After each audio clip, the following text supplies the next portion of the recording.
And we are live. How's it going, everybody? It's your boy Wardy, and we're back at it with a very special edition live show today, as we'll be breaking down the Mets' entire bullpen for the 2024 season.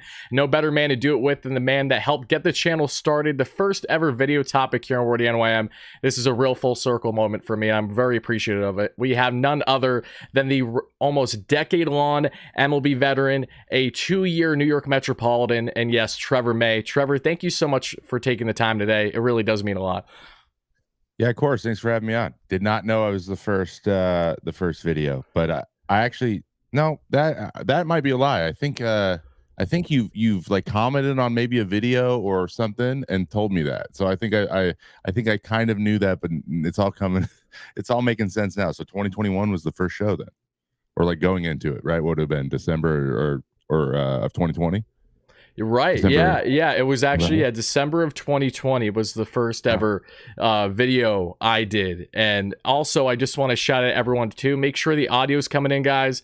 Everyone first chiming in live on a replay. I would just want to make sure the audio's connecting, because with my luck, we're going to have it where no one hears on your side. But yeah, December of 2020 was the first ever video I did, because I told myself, because I'm just a diehard Mets fan and I always want to cover my favorite team. But I also told myself I didn't want to do that until we had a change in ownership.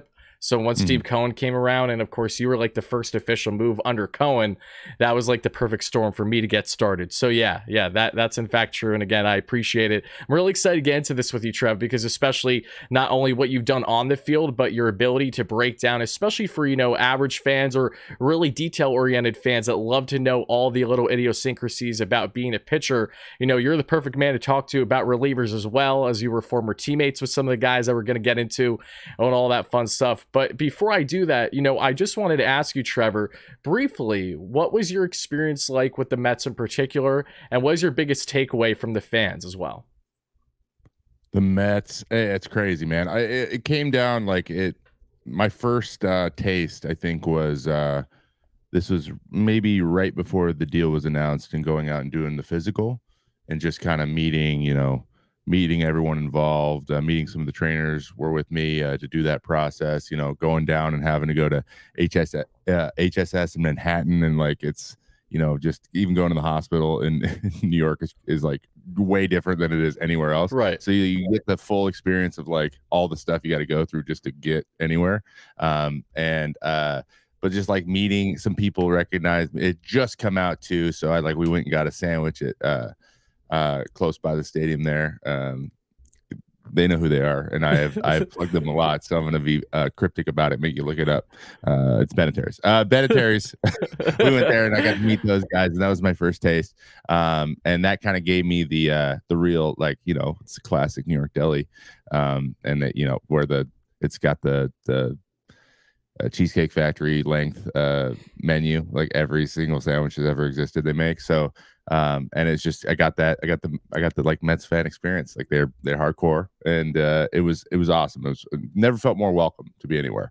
And then we had a tough year in 21, and then 22 was like magic, and I got to be part of both of those situations, and got to experience the ups and the downs of playing on that big of a stage. But it is something that I could be honest, like the one thing that was never lost on me is always just whenever I got to drive home or drive to the stadium, just seeing the skyline over and over again. Like I'm from a small town in Washington State, like right. A town of 10,000 people. We have a mill. That's where everyone worked. So it's kind of crazy. Even thinking about it now, it still seems a little bit surreal that I got to do that. And then the passion is insane. The excitement around 22 was something I'll never forget. I don't think I've ever been more bought in to an organization, to a community, to my the guys in that clubhouse, and then the fans in those stands. Like I've never been more. I never felt more connected to all of those things. And so it's probably the most fun, even with my injury, and even through a lot of not great stuff happened to me personally. It was tough in a lot of ways, but on the baseball field, in the baseball world, I wouldn't trade it for anything. It was incredible. It still hurts so bad how that ended, and that was a real chance. But that doesn't take away from all the amazing moments and performances that I got to be a part of and see. And 20 strikeout game, Jake doing Jake things, Pete with 130 RBIs. Like, just guys breaking records left and right. That just won't happen again. So it was amazing. And then the fans, led by, it depends. Who's leading the charge here? Is it Frank, or is it, is it not Frank? It depends on who you're talking to. If you're asking for my humble opinion, I would suggest Frank shouldn't be leading the charge, but there's a contingency of fans that want him to be leading the charge. So regardless, I like Frank. I like Frank, and I think he means well, and I think he just wants things. And obviously, you have a brand, you lean into your brand. Correct. Yes. And to be honest, Frank and I have DM'd. And I 100% believe it. I've talked with Frank too.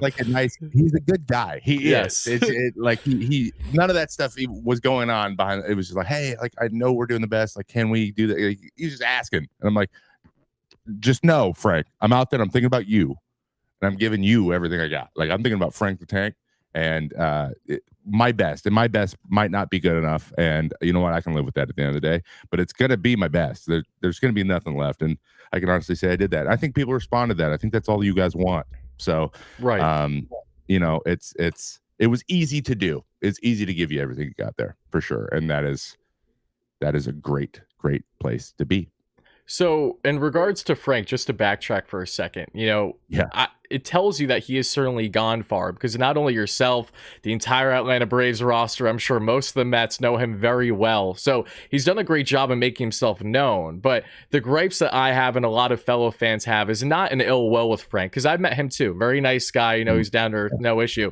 It's my problem is the 2022 Mets, when we're on the best winning streak of the season. And here we have Frank complaining about the one guy that won 1 for 4. It's like, what are we doing here? That's where I get frustrated, and other fans do as well. But yes, no, if there's one thing that Frank has certainly done right, it's that his passion has always been there. It has been on a pedestal for everyone to see for quite some time. The fact that you were the first to bring him up in this conversation right now, before even I did, tells you all you need to know. And secondly, too, I mean, taking a look back on your career briefly, of course, today's live show is going to be headlined by us breaking down this bullpen, which I'm very excited to do so. But to expand just a little bit further here, you look at the 2021 season in comparison to 2022. 2021, the Mets as a whole, of course, had a down year for what their hopes and expectations were, but you yourself had a very productive year. Then as we get into 2022, you unfortunately deal with ailments. You weren't able to be on the field as much as you'd like. The Mets have the run that they did. So what especially considering you're someone that, of course, has had your experiences with anxiety. I myself too, and I'll explain my story actually, because it goes in hand with those 2022 Mets. I have to ask you, what was your mentality like from the 2021 to the 2022 season, knowing that the guys are balling out, but unfortunately you just weren't able to be on the field as much as you'd like? Yeah, it was a growing year for me, and honestly my family as well. Like, it was there was some, we were dealing with all kinds of stuff left, right, and center, feeling a little bit isolated at times. It can be an isolating place. New York City can be, especially if you don't have a lot of like people you grew up with or like family close. And my sister actually lives in Brooklyn, so I was able to see her a lot more than I've ever gotten to, which was nice. But for the most part, it was like me and my wife in a room. A lot, especially when I was hurt. And then, all the COVID stuff was still kind of happening a little bit. Truth. Especially in New York, too. Sound like you were just in anywhere. You were in the hub for things are very strict. So there was still like, I got COVID that year, which was one of the things that like I had avoided it for 3 years. I don't know how this happened. Right when stuff was starting to cook again, which was really frustrating. But oh my God. Yeah, I lost a couple of pets during the season too. A cat got out of a window in a high rise, and it was not a great. Fortunately, there was a rooftop, so it wasn't a huge fall, and it wasn't as bad as it might sound. But still, like, it was a tough few days there. And then we had an older cat that passed away of old age like a month later. So both of our cats. Oh, I know. Yeah, I remember like it was yesterday when that happened. As a matter of fact, because you were public, you spoke on it. Yeah, my apologies in regards to that as well. I know that you were very, again, as someone who's very passionate about their pets. Like, I have 2 bunnies.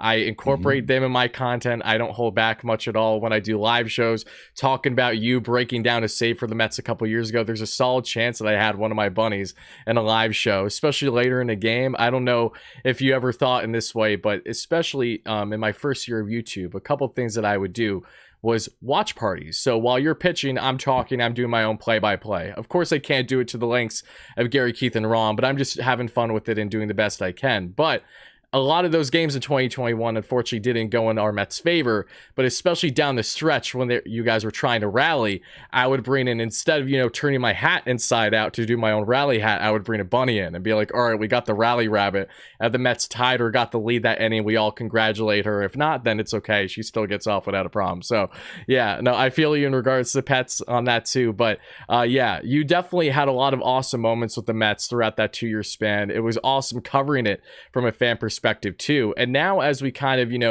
transition into things, my big and final question for you before we break down the bullpen is, what words of advice do you have for people that struggle with anxiety? Because my biggest takeaway from you being as open as you were last season with the Oakland A's was, we need more of this. We need as many athletes as possible to continue to voice truly what is going on with them. Because again, it's easy for, say, an average fan to just view a player as a player, but you guys are human beings. You're no different than us. And at the end of the day, we all go through a lot of things mentally.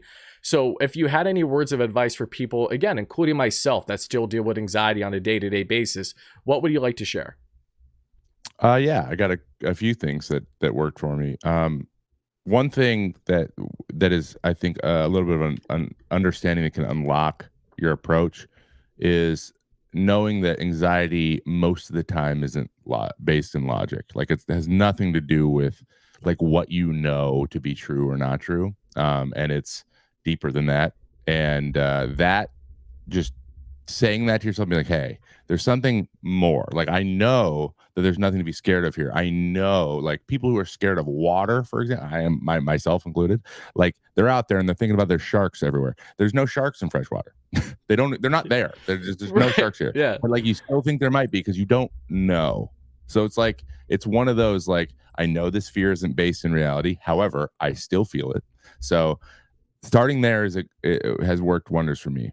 And then I kind of started to think about, like, the trigger. Why are these things happening? And I called it because my wife, honestly, we were having these conversations, and she kind of was like, hey, I'm going to do this work too. We're going to do this together. Right. Because she's like, I have my own stuff. And now we're on this journey where we're getting pretty good at identifying things.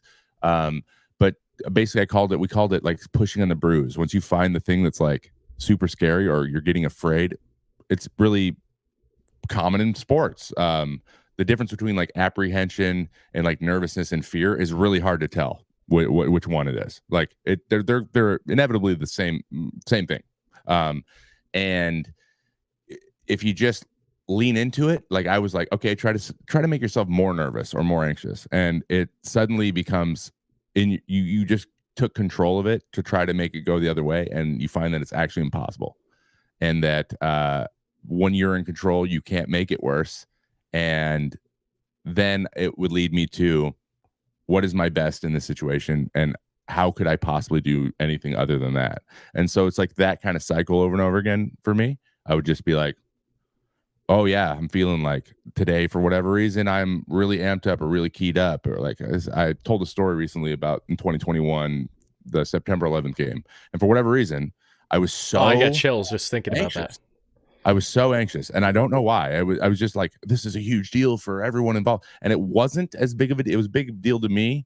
It's a big game. It's the separate, but it's not like we weren't in a playoff race, really. We're kind of around, but it wasn't Right. It wasn't like the best team in the league versus the best team in the league, and whoever wins this is bragging rights forever or whatever. Like, those things, I made those up. And so I was like, I know that this game I'm going to come in, and what happens? I come in the 8th inning, we're up 7-5, and it's Gardner, Judge, Stanton, like back to, so I'm like top of the order, because of course, and we're up by 2, and I threw 12 pitches, gave up a 2-run homer to Judge, and then it was just over. I was like, whoa.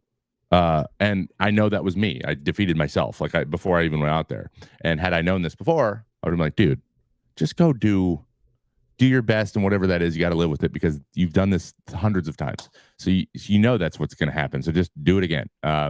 And I think that I would have been in a better headspace to be successful there. Not that I don't know if I would have made the better pitches or it wouldn't have happened. That's not guaranteed, but I know I would have felt differently about it, and it wouldn't have snowballed on me.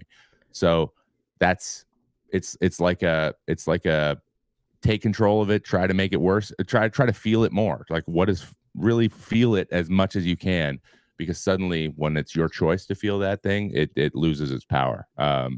And that's really, really, really helped me just kind of go in there. And it helped me last year. I think that's what changed my career, my season round. For whatever reason, I went out and was like, I'm just going to do my best. Now the stakes weren't, huge. That helps. It gives you space to kind of just try stuff and approach things differently, because at the end of the day, we were a 100 loss team. Like we weren't competing for anything. And there was all this other stuff going on that like on the field was actually kind of going second fiddle to that conversation a lot. So, but that helped a little bit. But I also think that I still got nervous. I still got like, don't go blow it. Like, just don't let it be your fault. And when those things happen, I just like literally look at myself in the mirror and say, what can you do besides the best thing you can today? Just do whatever you got today. If you're 60%, hopefully that's enough. Maybe you'll get lucky. And it was enough. And I did get lucky. And it just came with mindset, I feel like. Yeah, it's all about mentality. And that's something that I learned too, because back in 2022, fun fact, talking about that same Mets team, I experienced my first form of anxiety. So listen to this. So as we are getting down the stretch and we're in August, September range, and it's the first time of the year where you guys are truly not that you haven't had adversity all year, but the first time where you're going through a stretch where you're losing like consecutive games to teams where we're all surprised that you're doing, because this is a team that all season long has been rolling the way that they have. And then of course what happened at Atlanta, and then we lead into playoffs. And I was at game 1 of the wild card with Mad Max on the bump. I lost my voice. I live 2.5 hours away in Pennsylvania, so it was a very long night back home. And then I was getting ready to watch the game the next day. And of course, I was a little delirious because I was running on like no sleep the past 24 hours, watching Jake pitch, do his thing. Anxiety's through the roof. I'm by myself, family, friends, everyone's out of town. I'm just locked in on this game, getting prepared to cover it once it's done. And as soon as I get ready to start it, I start having heart palpitations. I'm like, what's going on? And I have a full-on panic attack. Like, legit, if I stayed on, I would have passed out on stream, had to get an ambulance and everything. Some people thought I was bluffing just because the season was over at that point. Not that point, the next day. But that wasn't the reason. It was just because of the fact that, unfortunately, this was a perfect spiral and it finally crashed down on me. And the big terrible diet and routine at that time, it's, it's staying up late, waking up late, having energy drinks, the usual biz, especially, as someone who has gained plenty like yourself, you kind of know that lifestyle a little bit, to now learning that the biggest way for me to get over my anxiety was that self-reflection. It was by telling myself, hey, why am I going to let something that I do every single day now bother me? What about this is different now? Because initially it was so bad to the point where I even struggled to drive down the block. Like the first week was really, really tough for me, and I had to get myself out of that. But the one thing that held true and what's made it so easy going forward now is anytime I find myself having a moment or not feeling the best that I know is anxiety reasoned, I just tell myself, again, this is just your anxiety talking.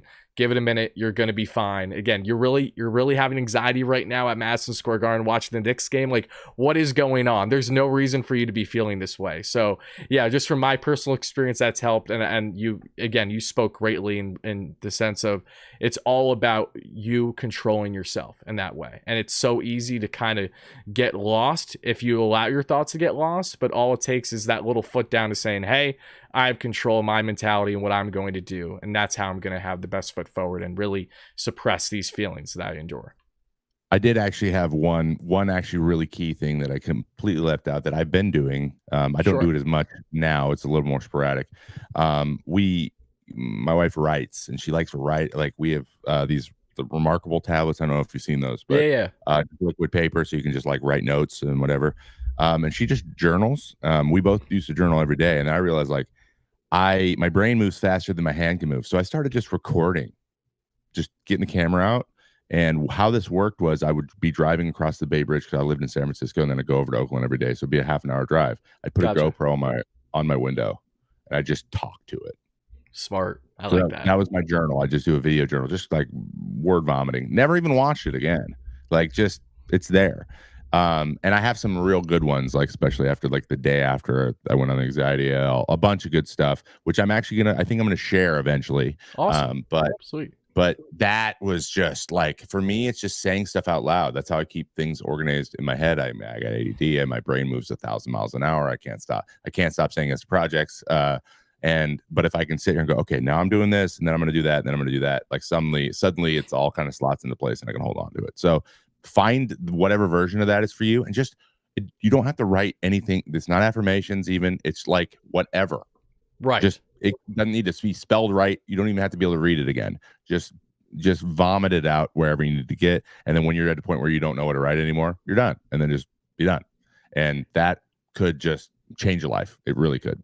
That's great advice. And speaking from experience, I always feel better when I let a lot off my chest, because I do talk to myself, especially in a car ride. That's the main thing. I feel like everyone does that, but it's funny because this reminds me so much of a YouTuber I came across not too long ago. I forget the gentleman's name, but his content is all about him literally doing exactly that. He has his GoPro set up on his dash, and he's just talking and driving about his own personal life, his anxiety, his experiences, things of that nature. And, it seemed to bode well for him and kind of, opening this space and awareness and things of that nature. So very cool to hear you've done the same thing. But all right, we talked plenty about anxiety, and I did not want to cut it short because this is a very important topic. A lot of people deal with it. I've had many people message me since I went through it publicly, saying how much I was able to help them too. So I appreciate the insight there. But now let's get into the baseball discussion, Travis, because we look at this Mets bullpen. A lot of these guys, and I figured let's start by talking about a man that actually was, if I'm not mistaken, the first interaction you and I had, if I remember correctly, when the Mets first signed Adam Ottavino, you chimed into my live stream for a short time. So let's talk briefly about nasty Adam Ottavino. He's coming back to the Mets on that $4.5 million deal for the season. What can you say about Adam, not only as a pitcher, as a former teammate, but also as a person? Yeah, Otto actually just joined me on the radio the other day too on Sunday, sweet. And he did that for 20 minutes just because we asked him to, which I appreciate a lot. Otto's he's a great guy. He's very, very smart, very in tune with kind of pitching meta, and like him and Hef work really well together. Hef's another guy just like he knows like what's being worked on around the game really well. He's really plugged into, like, he knows what the other teams are doing. He knows what kind of like how philosophies change and things we can try and what types of guys might do certain things well. He's very good at that. He's very good at getting, but at the end of the day, like, guys have to do it. So Otto's a guy who's going to do it, and he also participates in those conversations a lot. So it's a lot of like player coaching, and I love the combos I had with him. I think that is where we get the best, is if you get a few guys that you trust that are also in the bullpen with you. You can just sit there and talk about pitching, and then talk about other guys and what their grips are and how they're better. Like, he played with all the Yankees guys. He loved talking about Britton and how he threw his sinker and how no one else can do it, and still no one can do it because it's like the way his body was put together. So that understanding, like, he's always going to be finding the thing that's going to work the best for him. It's not always going to work out, but he is going to know, like, he's going to search for that information, and he's going to put it into play. And so he's going to be put in a good position to be the best version of himself. That is something you don't need to worry about with Adam Ottavino. And I think that's a testament to him, but also the length of his career. It makes sense. You don't have a career like that unless you are that way. And then it kind of rubs off on other guys. So the younger guys, Drew Smith out there was always participating in our conversations. When Big Drip was out there, McGill hanging out with us, he was like trying to absorb it in his Tyler McGill way, right? Looking at his blank stare a little bit, but like he was there, and Nagosic, all these guys were like locked in and like trying to participate and trying to learn as much as they can about what's going to make them best. And he's kind of the guy you gravitate towards for that. So I'm excited to see what he's going to do this year. I know he's been working on some stuff, and there's been rumbles that the pickoff move might be a little bit better. That's just what he said. Ooh, that's actually big news. It's a much bigger news than you might realize. Crap about the stolen bases, because he basically said, "Hey man, you're notoriously terrible at this, and we got the new changes. How's it going?" He's like, "It's so hard. It's so hard. I'm so big and slow, and I can't." So he said he's like I'm working. I'm mixing up some stuff. Maybe get something sneaky in there. I'm like, you just got to pick one guy off. I got lucky last year, pick someone off early. And I didn't actually have that big of a problem, which I thought I was going to have a big problem. And for some reason, that and Shea Langoliers help. Shea's got a absolute bazooka for an arm, which helps. I think Alvarez has the same type of situation going. So I think the same thing can happen there. He's going to come in. He's going to throw a new pitch or something. Probably. He didn't say this, but gonna have something up his sleeve that is really effective this year, like he does every year. Breaking news: Adam Ottavino has the best pickoff move for the 2024 season. You heard I it hope here, he does. folks. I hope He's so gonna be mad too. at me, actually. It's why'd you hype that up, bro? I still suck at it. Sorry. It's so funny you bring up the pickoff, because when the Mets signed him, I did see multiple comments like, here we go, guaranteed stolen bases. Like, this was something that Noah Syndergaard in his own right struggled with mightily during his time with the Mets. And it's interesting with Adam because, again, he does have that slow windup with his mechanics. I'm interested to see how things are going to be different, if at all, on that front. But question for you regarding Ottavino in particular for the fans as well, because last season what we saw, which was different from 2022, was, of course, the bullpen makeup with Diaz being down, as we'll get into shortly, his expectations for the year, which of course are massive. But Ottavino's implementation still as kind of the setup man for David Robertson in a lot of days had to be utilized in back-to-back more than I think he was comfortable with, because he definitely was not the same productive pitcher on back-to-backs than he was, say, in even 2022, albeit it was a smaller sample size. So between the walk rate fluctuating, because this is a very common thing with relievers with Ottavino, and also his lack of consistency in high leverage situations last season, what little things do you think could make a big difference for himself? And of course, this goes for any other guy that's going to be in this Mets pen. Well, I think that's a lot of that had to do with, and I actually had the conversations with these guys like in person, because we played the Mets early in the year. And even have like, what are we doing about the clock here? Like, how are you guys dealing with it? And everyone said different stuff. Otto was one of the guys like, I don't really have many solutions here. And then it kind of faded out of his mind, and like they just kind of got used to it. The stolen bases thing was hard to adjust to, way harder to adjust to than the clock was. But the clock raised everyone's walks. Then around the whole league, the walk rate was up 1.1% for the league. So okay, like, noted. That makes sense. Yeah, and it was really bad early, like over 10%. Oh, it was horrendous. I mean, we all saw it at the beginning of last season. Everyone was stealing bags. So young guys who didn't have great command were struggling, and then veterans, like the veterans who've been in the league for a while, were like, dude, I'm like, not that we were getting violations. It was just we're thinking about it, and we're not able to, like, slowing the game down was such a big weapon for a reliever, and we couldn't do it anymore. And so I realized that's when I spent a lot of my time kind of like locking in my plan, and I didn't have that time to lock in my plan. Like, I couldn't go to things, so I was just kind of throwing whatever. And when you have an inexperienced catcher, an experienced team, experience everything, you have to kind of lead there, and when you don't know what you're doing, it's impossible. So he was dealing with that a little bit, so I think it got inflated a bit with that. I know he has been a little bit up and down with that at times, and like you said, it was mechanically, sometimes the way you throw, and the way he pitches too with the sweeper, and like he just has lots of movement on all of his pitches. They move a lot, and it's hard to get those in the box. So it's going to be about dialing in, the side of the plate that you want to be on, and then just keeping it very, very simple. I changed that. Like targeting, we had 2 targets my catcher could give me. 2. Away or in was always just like outer half or inner half up, and no matter what pitch I'm throwing, you're going to set up there, and then we're going to adjust to where the pitch is, and that's how we're going to roll, because that keeps, like, we're on the same page immediately. That's how we go. So once we started doing that, the walk rate plummeted back down, and that also solved the problem around the clock. Like, we were just ready to go faster. We didn't need to. I didn't need to shake to a spot. He just gave me a pitch, and we knew that which target he was going to give me based on who was up, and that was it. And he knew we didn't need to do more than that. So getting on that page too also changed it in a lot of ways for me. And I think another year with Alvy will just seeing how Alvarez got better through the year was insane.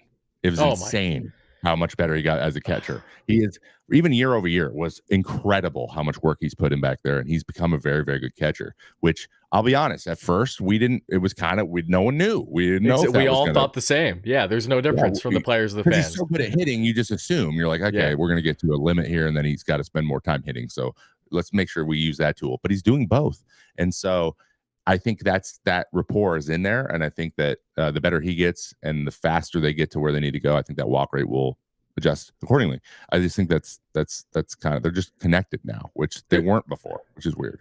And there's also something about relievers too that I've noticed after doing a lot of research, because one of the things that I do throughout every offseason is I literally talk about like every report and rumor regarding the club. So if they're connected to 100 guys and only land 5, I'm still talking about every single one of them. And the one constant I found with a vast majority of relievers is it's really an up down rate for a lot of these guys in their walk rate. It's like when Adam came to the Mets his first year, had a 4 walks per 9. First year with the Mets, around a 2. David Robertson, 5 walks per 9, comes to the Mets until he was dealt to Miami, around a 2. And then we see they kind of, they go up, down, up, down. So for basically just on that math alone, Adam's going to have a better year in that regard this upcoming season. So I'm excited for Ottavino. I've always been a fan of, a truther of, and I'm really looking forward to seeing his role this year and how much of a setup role he may have versus it being different situations. Because the Mets, while they have a lot of different faces, they have quality depth in this pen that I think is going to play in spades for them throughout the course of the season. And going from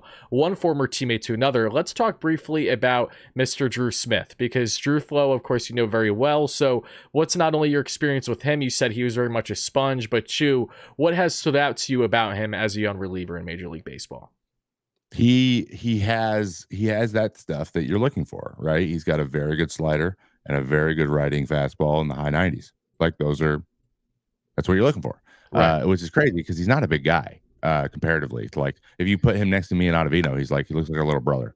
Like he's not even close to how like big we are, and he throws just as hard or harder. So and he's funky. I played catch with him only a couple times, honestly, the whole time we were there together, because we all played catch with the bullpen catchers. But Right. the way he throws is like, it's weird. Straight over the top, he's gonna throw straight over the top, and then it's kind of like lower, and then it rides like a straight over the top. So like you adjust your eyes in mid throw, and I think that's why he gets guys top of the zone. He just has a similar problem to me for our whole careers, and that's the homer. The homers kill relievers, and he got touched up by it last year. He would tell you, he's like, I just get touched up by homers too much, and they come in packs. Like if he's not getting the fastball up enough and the slider's not landing, like if the slider's taken away and the fastball's all you got and you can't get it up in the zone enough, or it's not riding, or you're tired or whatever, it's just not going to happen in this game. You're going to give up your 4 homers in 6 appearances, and then now you got to get that down for the rest of the year because you give up 5 runs in an outing. That ruins your entire year as a reliever. So I think that one thing he could add is some sort of off-speed changeup that goes the other way. Seam shifting is really popular. When I made a seam shift change to my changeup, it completely changed my life. In 22, I came back from the splitter, changed to the seam shifted changeup, and had a 50% whiff rate for the rest of the year. And I had a good changeup. I had a feel for a changeup already, so that was my advantage. It was very easy for me to pick up a grip change because it was the same way it came off my fingers. It was just turned differently. And other guys don't throw as many changeups in their life, so it's not so fast to do. But I think that I know the ghost fork is now what everyone's learning. If he learned one of those 2 things and it was solid, then I think that would open up his ability to throw more fastballs up and make his slider even better. So that's probably, I guarantee you that's in the works. I guarantee you he's been testing it because, again, he's a sponge. But natural ability, swing and miss stuff, strikeout ability. He's got he's going to go through these punch in the side runs because he's got that kind of arm. It's just about health and having that wrinkle, that thing that a hitter has to think about in addition to your 2 weapons. That's it. I'm so glad you brought up a third pitch. I think that would be perfect for Drew. And if he is working on a ghost fork, of course, having Kodai Senga there certainly doesn't hurt. Yeah. So we'll see what happens on that front with Drew. But a big gripe that I know a lot of fans do as we've evaluated Smith over the past couple of years is directly in hand with what you said, the lawn ball. So when looking at fastball location in particular, from not only your experience, but what you've seen with others, what would you say is the biggest culprit which could find yourself just not locating well? Like, is there a specific reason behind your mechanics, your grip, where you could be catching more of the plate than you were initially expecting? So you want to, up and away, and it ends up right down the pipe, and then bam, you're down a couple runs. Like, how does that all go about usually? Well, there's kind of checks you go through, and him and I are very similar. So I'll talk about as if we were the same person. Okay. It's when you're throwing fastballs, he's just up. So if I can't hit up and away or up and in, well, it just needs to be up now. Even if it's up middle, that's better than down middle. Down is bad for us. Just just all the time. We like unless we're trying to freeze a guy and take a shot down and away with the fastball every once in a while, which I did a little bit more when I had the sweeper this year because it was more of a weapon. But I never tried to do it on purpose ever. Every time I got a guy frozen down there, it was an accident. That was supposed to be an up, and it just happened to be dotted, and he got fooled, and I got fooled, and we did it. Congratulations! I looked like I did it on purpose, and then I went in the dugout. So. But we throw as hard as we can. Like we're just out there throwing as hard as we can. So command can go away, especially if you have a little fatigue. Like I said, he's not a huge guy, and so like that energy use you can get tired quickly. And if you're tired and it's not moving quite as much, it does two things. When you're tired, you lose command and you lose stuff. So when those two things come together, the ball starts to lower in the zone, or you're just sailing it over and over again, and then you're consciously trying to bring it down.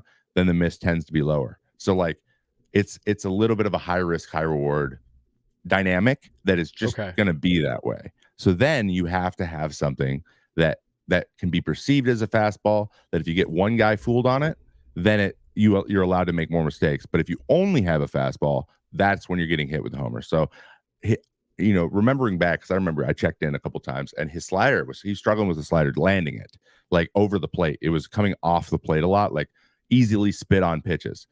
Guys were like subconsciously starting to eliminate it more and more. And then even his good fastballs were starting to get hit, because everyone's fastball, I don't care who you are and how hard you throw in the big leagues, they're going to get it if you throw only that eventually. Even the guys with the best fastballs give up lots of homers. Right. So I mean, we've even seen it with Jake. Not to cut you off, but Jake's stuff is so good. But even though it's so good, if he's still throwing 100 right down the pipe, this is MLB batters. Like they're going to be able to catch up one way or another. Think about all the runs Jake gives up; they're all on homers. He says it too. He'd be like, "Why is it always home runs?" I'm like, Jake, you throw 14 fastballs and a slider. Like O'Neill Cruz against the Pirates, like it was yesterday. Exactly. And you're just going to get you're going to get God a couple times. You're going to get a 2-run homer every once in a while. Like that's the only runs you ever give up. Jake, they're not going to string 4 hits against you. Nobody is. You give up 4 hits every 3 outings. They're just all homers.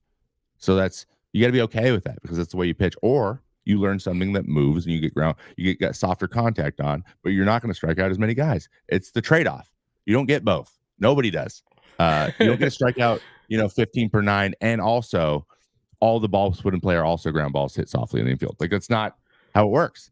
That's just not how it works. So that's the thing with him. And again, it's that wrinkle that's going to make the difference. But losing command of your fastball, you have to have something, even if it's not good, something that can be in the box that a hitter, now you've slotted it in. You have to think about this now, and that could be enough to get them off your fastball just to get through that inning. And that's all we're looking for as relievers. We're looking for 3 outs. So that's all you got to do. And then you can go to the showers and then hope it happens tomorrow. But tomorrow's tomorrow. So let's worry about this right now. Like that's just kind of what he has to do.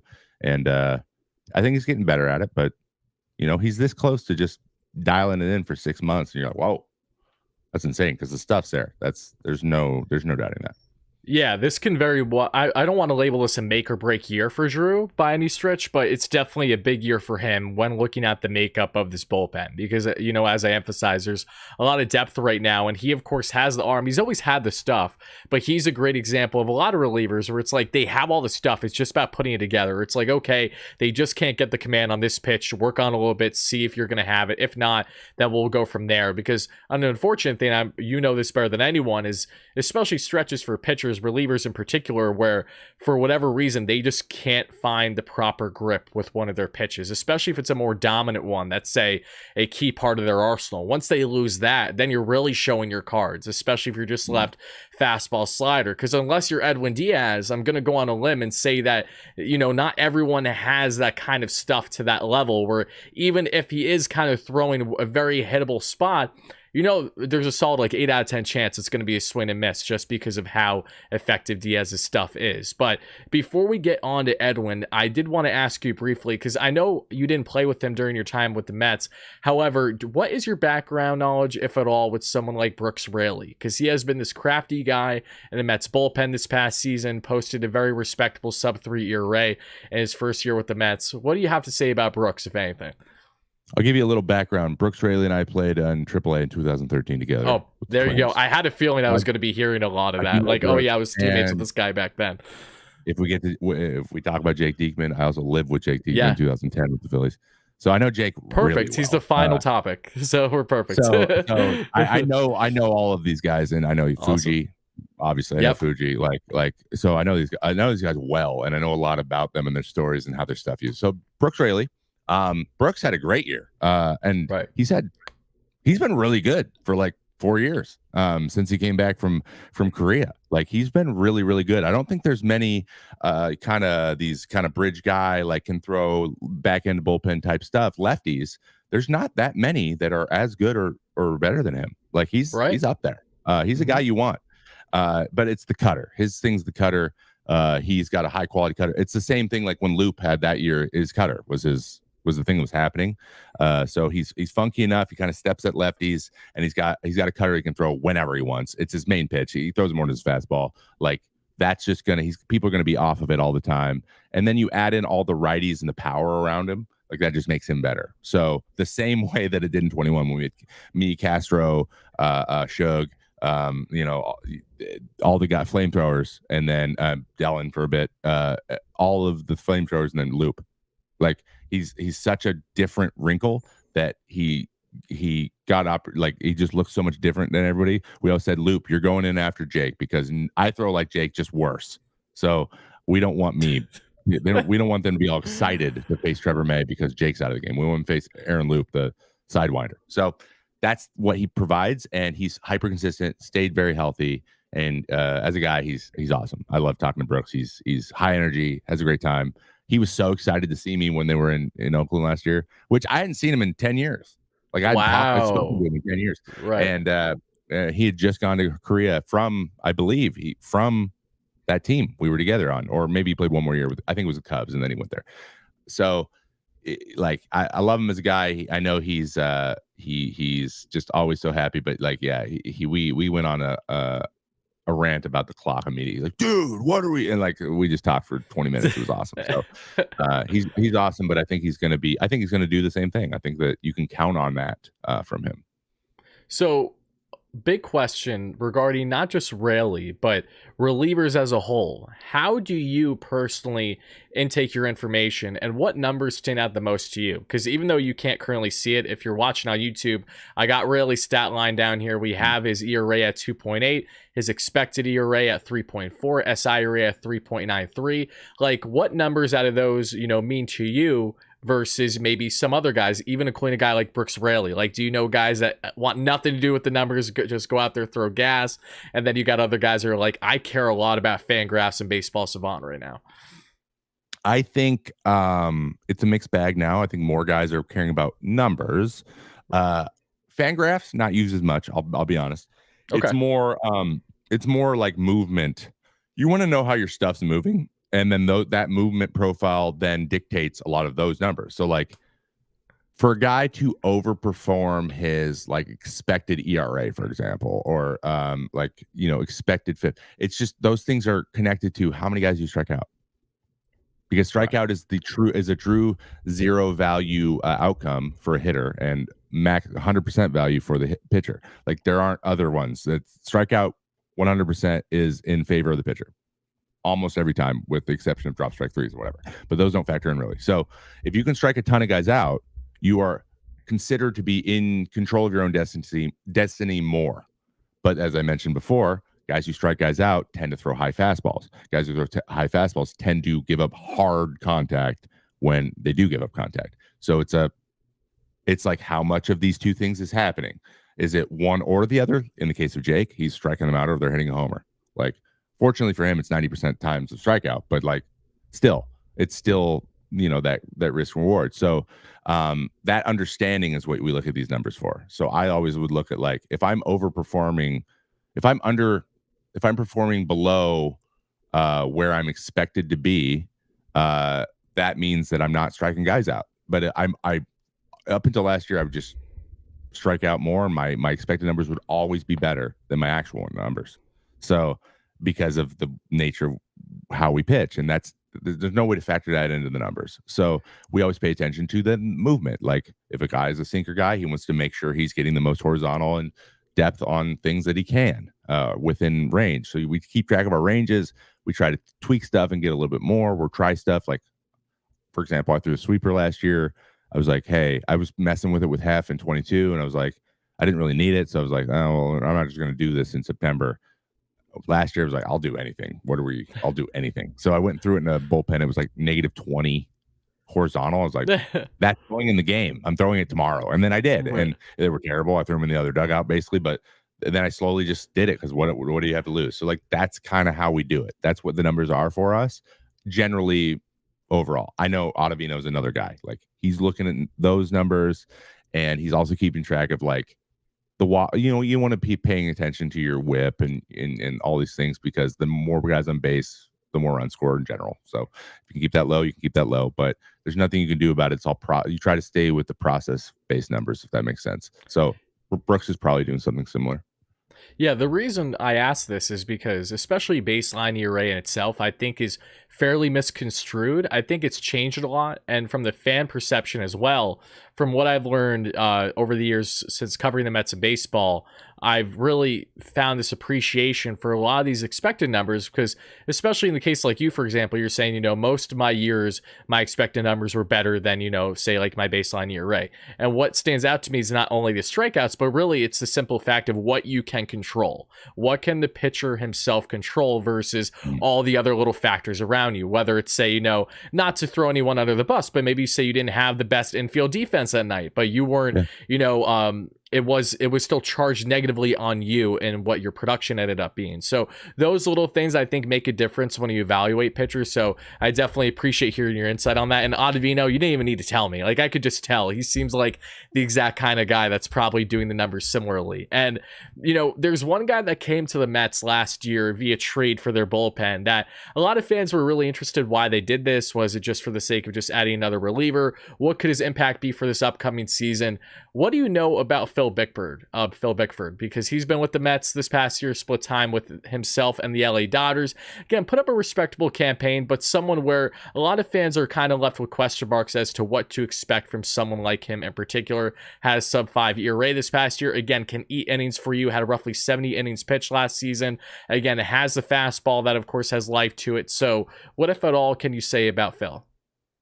Yeah, I'm actually not super. I've seen Phil pitch quite a bit, but Okay. I'm not super familiar with like how his stuff moves. My assumption is, especially with the Dodgers, they love he doesn't throw a sinker. It's pretty clear it's a four-seam fastball. So we're trying to elevate that thing.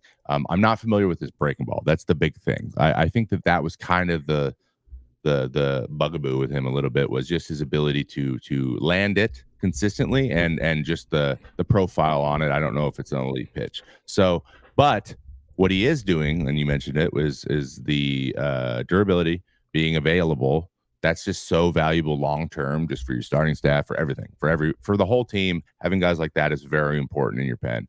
So if he does, put up that 4 ERA, but he's healthy and throws 70 innings, I think that would be that's a net win. That's a positive, that's a positive WAR for a reliever. Honestly, relievers are just trying to be positive WAR. I feel like if you have a positive WAR reliever, they have a spot in the big leagues. So as long as there's not a ton of negative WAR guys on your team. So that I feel like that's reasonable expectations. Mid 90s, kind of has a little bit of Drew Smith lower arm angle, but I'm not, if I confess, I'm not super locked in on his off speed stuff, which, like we mentioned before, it's very, very important to make your fastball effective. And he has a tendency to get hurt by the long ball a little bit as well. So maybe a sinker is maybe a combination of two. That's becoming very popular, especially in relievers. Like they're either learning a cutter or learning they call them sinkers, but two seams you can also throw up in the zone. It just goes arm side a little bit more. And so adding that wrinkle, so that you have to think about a second version of something, sometimes unlocks pitches you already have becoming much better than they were before.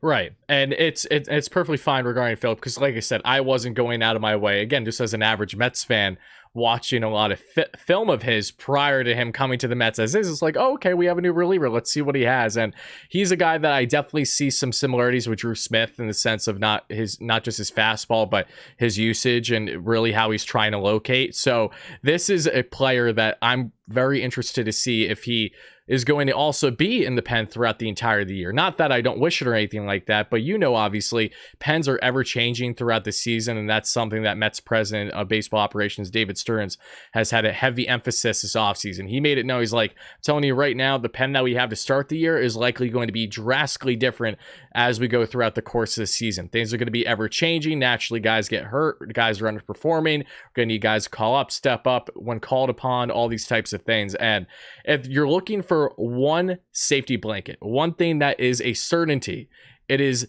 the overall dominance of Edwin Diaz. So as we head into now talking about Sugar himself, yes, last year was tragic for all of us, not only if you're not just a Mets fan, but a baseball fan as a whole, to see him go down. Just so to see Edwin back, hopefully locked in and ready to go, I just got to ask you, what was it like to not only be his teammate, but to just witness with your own eyes the historic 2022 campaign that he presented to all of us? Oh, it's a blast, man. I love Shug. He's one of the most fun-loving, like, happy people all the time. He's always looking happy. Exactly. You want him in a clubhouse. He's also, you're envious of him because, like, for example, Ottavino and I would have to go to the weight room for like an hour before we went on through. And Sugar's one of those athletes that Jake the same way. They kind of just walked in, threw their cleats on, and went outside. And I just hated it. Like, I was like, oh, okay, see you out there. It drove us crazy. So we just like grab our phone, like our big bag of stuff we got to go lay on in order to get our muscles moving. So don't be surprised if it's like he's never been injured, because he's just one of those natural athletes. And I'm a huge fan of walkouts. I've mentioned this a lot on a lot of things, like the whole, vibe around closers entering games and the big hitter coming up and all that kind of stuff. Like, I love the whole fans singing Stott's song, and I love the standing O that they did with Turner just to get him to play better, just like for fun. They just decided to do it. I really do. And so that's like that's what this is for, in my opinion. So like the trumpets, that's what this is for. Like having Timmy Trumpet there on the field, everyone's like, oh, is this taken away from the? No, it's exactly what this is for. We are not that much different than pro wrestling. No matter how much you try to think about it, we're entertaining. It's just not scripted. Yeah. That's the only difference. So let us be entertaining. I love people playing the trumpets. I loved all the awkward video of him spinning and playing the trumpets himself. I would always come out of our little room back there just to listen and just like take it in because I loved it. So yeah, and watching him just be automatic, it takes a lot of pressure off, like everyone else in the bullpen too, right? So like no one ever had to warm up after he warmed up, ever. Like I think maybe once he threw a lot of pitches, but he wasn't struggling. He was just kind of around, and we were never worried about losing the game or like needing to pull him. He was just throwing too many pitches. We want to make sure he's ready. I think it happened once. So someone had to like move around a little bit. I don't think a pitch was thrown when he was off the bullpen mound. So that's something that is just so valuable. Everyone knew it was over. That's the way it is. And going into this year, I would say he's going to be rusty. So for sure. Just in spring, like if we have some outings where he's just all over the place, and also he hasn't pitched Frank will be tweeting that the season's already over and Edwin is not going to pitch good again. I will be here telling Frank it's past your bedtime. Yeah, we're going to get a lot of that. Yes. And he's going to be a little rusty, but if it comes down to him, if he throws his slider and he's throwing strikes and he throws his slider more than he throws his fastball like he did in 2022, he is going to be very good. Right. Now, is he going to repeat 2022? That was a historic year. Like, it's hard to say. I'm not expecting that. But somewhere close, or like a version of a, who knows, man? Maybe the Mets win 100 games again, right? And then he does it again. But like, say it's a 90-win season. There's a 2-2 instead of a 1-7, right? Like, we'll take that. So, but yeah, he's going to be rusty. It's about landing a slider. So if he can start landing, if he lands a slider, the velo is going to be there. He just rolls out of bed and does that. Like, he's going to throw high 90s from day one. This is how he is. So yeah, I think you're set up for him to have a really good year. I think so too, and I'm expecting that rust, as you mentioned, and I think it's important for fans too, because a lot of times we could find ourselves saying, oh, the guy the last time he played had a career year, we should expect that again. It's like, no, you shouldn't expect that again. It's like it very well could be decently different, especially someone who hasn't pitched in literally a calendar year now. So there's a lot of hurdles that we know Edwin personally has to go through to get him to the point where he wants to be this season. Thankfully, to our knowledge, everything is going as planned. I don't know exactly how the Mets plan bullpen to kind of slow roll him into spring. We'll soon find out. But yeah, there's no denying that as long as that fastball and slider is on, I mean, it's over for the opponent batters 9 times out of 10. I mean, when you look at how he first came in the Mets versus 2022, that is why I love Edwin Diaz so much. It's facing the adversity the way he did. Because when he first came in 2019, I mean, he just couldn't locate. It was like if he had the fastball going, he did not have the slider. If he had the slider, he didn't have the fastball. Like there was just nothing ever in unison there. But then as we got into the short 2020 season, he of course made strides in the right direction. 2021, he most certainly did, had a very productive year, all things considered. And then in 2022, just knocked her socks off with like his most productive year since his 60 save outing back a number of years ago in Seattle. So yeah, I mean, Diaz, we all know that he is one of the best in the game, and I just hope for his sake that he keeps himself grounded and doesn't beat himself up too hard if he does go through early adversity. But there's one thing that is also great about Edwin is that he knows what it takes to have success and failure to a high magnitude already in Queens. So there's nothing that won't be thrown his way that he isn't ready for. So very, very excited about Edwin. And someone asked in the live chat actually earlier, hey, Trev, thanks for the donation. He says, what is Edwin like in the clubhouse? So is there any little stories that you could share outside of just acknowledging that he's walking out and you're pissed off about it? Oh, he pranks people. He's always laughing. You know, he's one of the reasons we only listen to Bad Bunny. Him and Frankie just will not stop putting the discography on. And if you change it, it's immediately changed back.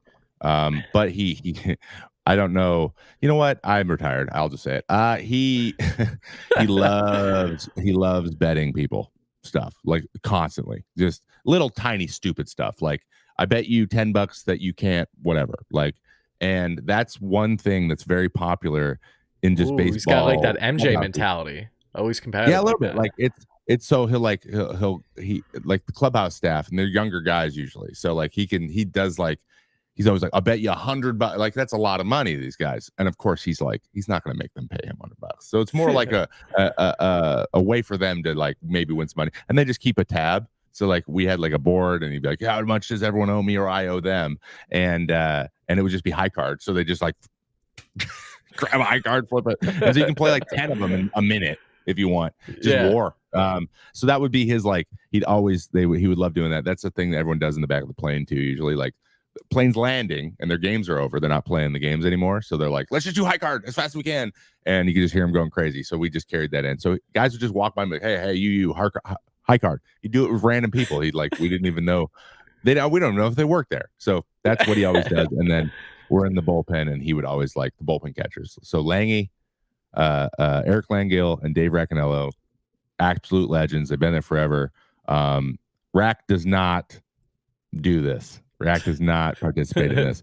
He knows better. But Lange's our Canadian, our token Canadian guy that he's like, hey, Bick Lange, I bet you, like, it'll be like August, and it'll be like, Lange, I bet you, 5,000 or whatever it is, a good amount of money that you can't lose, because Lange be like, I want to lose 20 pounds, this offseason. He'll be like, actually do it by September, or do it by the end of October, and I will participate, and I will compensate you for it. So it'll be like stuff like that.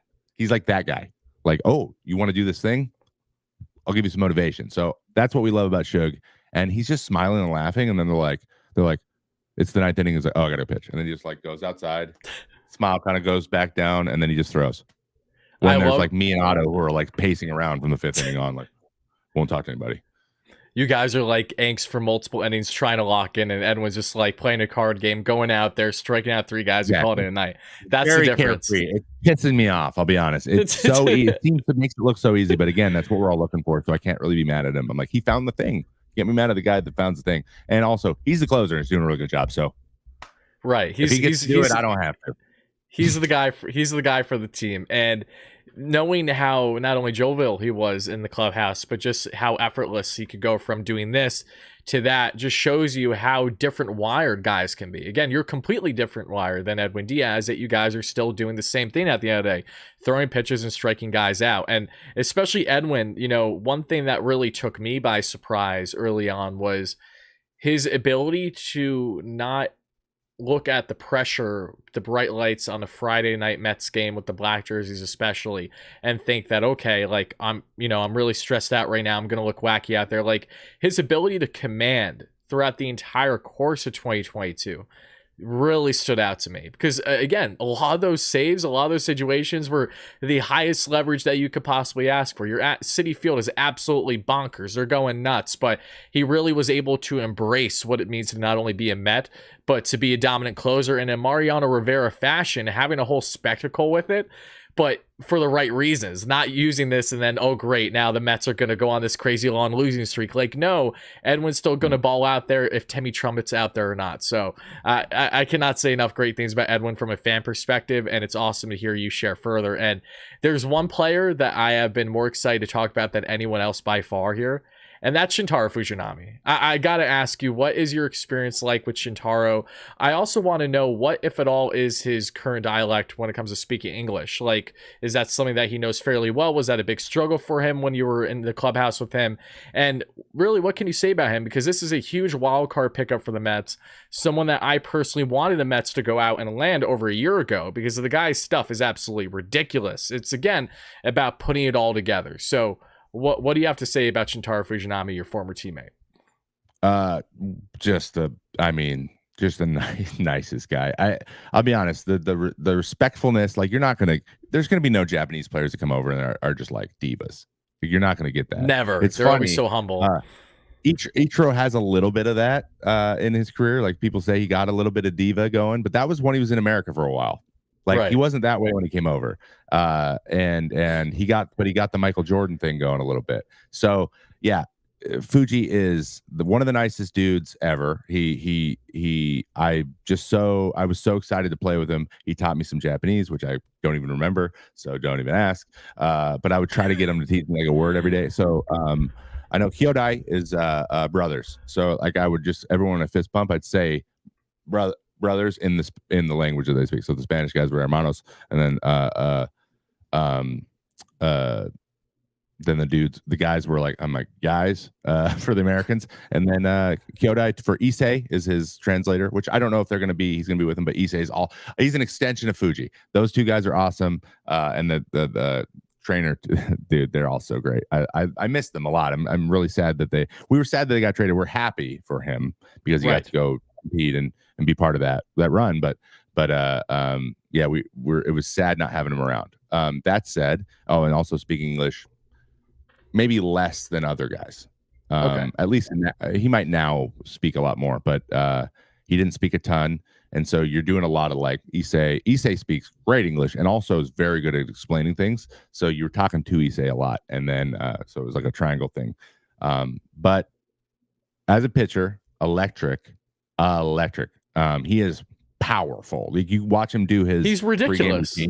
He's ridiculous. Like he's so strong. He's big too. He's 6'6". Like he's not a small person. But like I'm thick. He's like he was more slender, but just lanky, really powerful and grounded in the ground. Like so strong.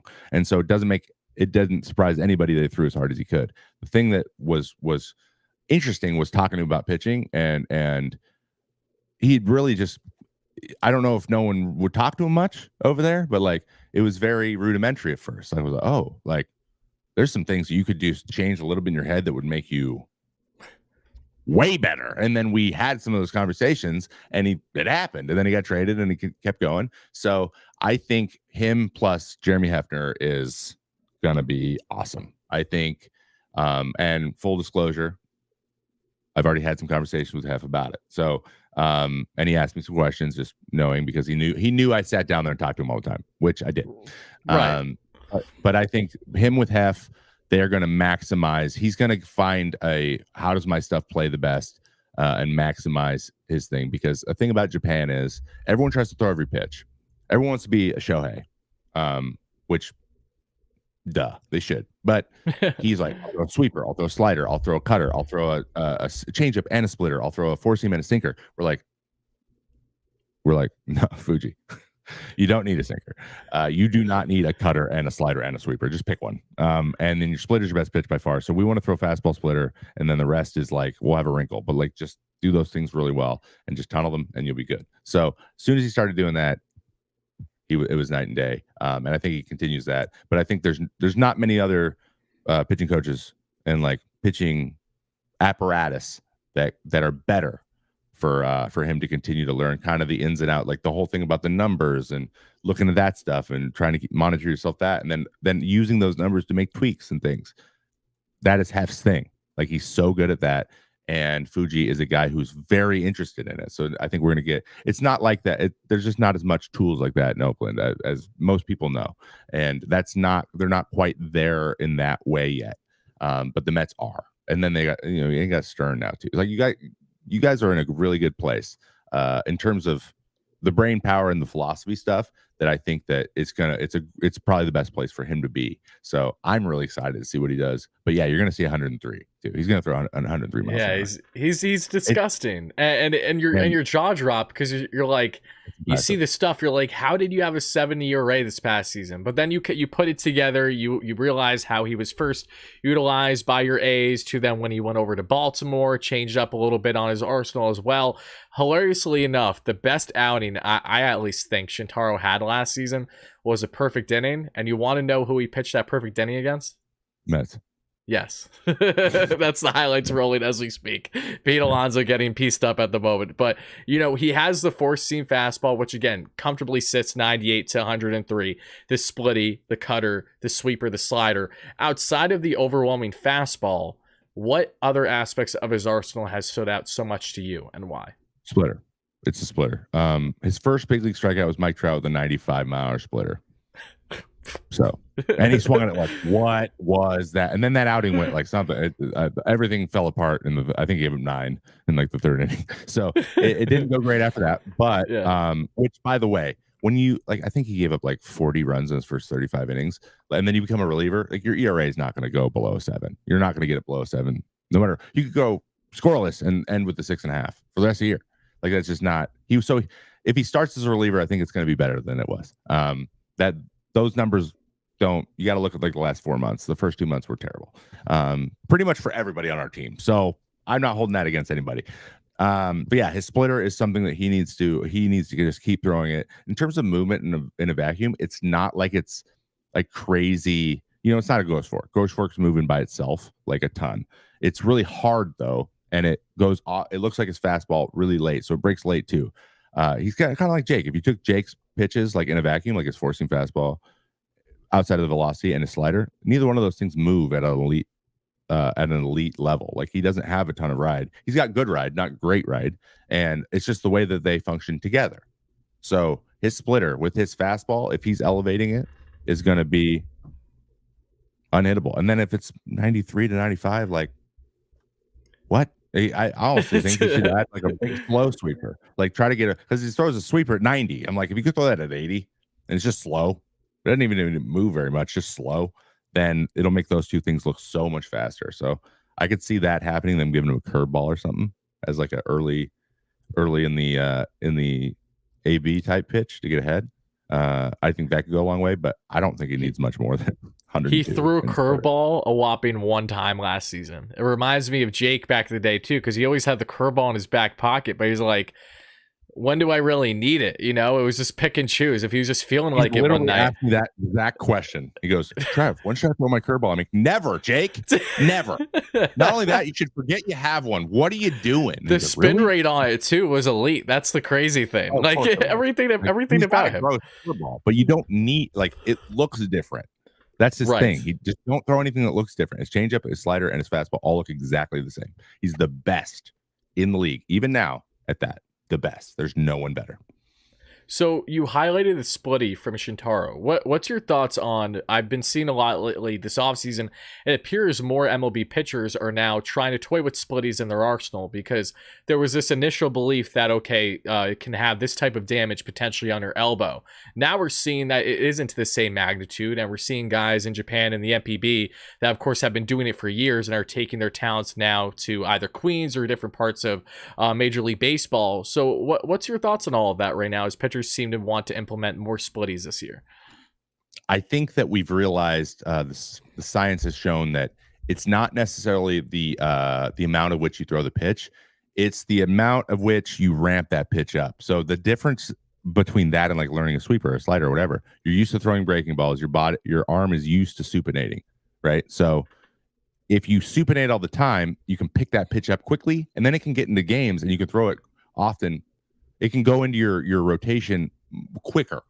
Right. Splitters, though, are usually in their own, like, there's a lot of little minutia with how you throw. Like, I wasn't I didn't really snap things off. I was more of a straight arm kind of, things rolled off and snapped off. It's hard to explain this, but it was a pitch that was different than my other pitches, though I threw a good changeup, so I had that arm action down.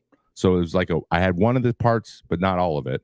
And I wasn't, my arm wasn't in shape enough to throw it as much as I was. And I was just looking for anything to give me some success because I'm in the big leagues and I can't afford to like not throw it because I can't throw anything else. My arm hurts. So little did I know it was making it worse. So that's kind of the difference. So guys are taking the entire off season and then ramping up with that in mind. And then that's when they're learning it. Like Logan Gilbert, right? Last year, he used to throw a straight changeup. Last year, he goes fork in it. He's throwing the same grip as Senga. And he even didn't start throwing it a lot until after the second half or till into the second half. So like it just takes longer to get going. And a lot of times we don't have that time to get it going. So you have to have a full, you got to go into the off season with that in mind that I'm going to learn this pitch. But now, drive line and tread and a lot of these places are teaching it, and they've learned how to pitch design it the same way they learn how to pitch design the sweepers. And the two seams and the seam shifting, it's just now it's in meta. So we're going to see a lot of splitters this year. But it's just, you don't be surprised you see more walks though. Definitely going to see more. Definitely going to see more walks. And as a way to conclude talking about Shintaro Fujinami, let's break it down by discussing an outing where there were a lot of walks, and it was against those New York Mets last season. Can you please break down what that entire experience was like for you, witnessing it, of course, being part of the organization, everything, that game against the Mets last year, where, I mean, literally everyone and their mother was walked. I'm pretty sure, quite literally. 17, right? Yeah, we were walking a lot of people there. So what was happening in that game? This was my look in the, this was my face in the bullpen the whole time. Not great. I think Ken Waldachuk started that. No. This was this was Shintaro Fujinami's start, wasn't it? Yeah, Fuji started, and then after him came in. Oh God, he's gonna kill me if he sees it. He won't see it. But we had someone come in to make their debut, and they walked sixth in an inning. Oh, that's right. Yeah. And then they actually ended up pitching pretty well when they came back. But like, then they got sent back down. I was like, oof. I walked 7 in my debut in 2 innings, so like I couldn't. I'm like, dude, mine was worse. And look where I'm at. It actually wasn't worse, but it was close. But yeah, that day was tough. The clock was not helpful, and like I said, it was like a lot of young guys. And Fuji, we can count as a young guy being in the big leagues for the first time. A lot of rookies trying to figure things out on the fly, and you have limited mound visits. You have a young catcher. You have a pitch clock. So there was no way to like stop the snowball from rolling down the hill without like forfeiting. So we were just, and then how many walks are up there when you get out there, and then now you're thinking about it. So it just made it worse. Right. It was a perfect storm.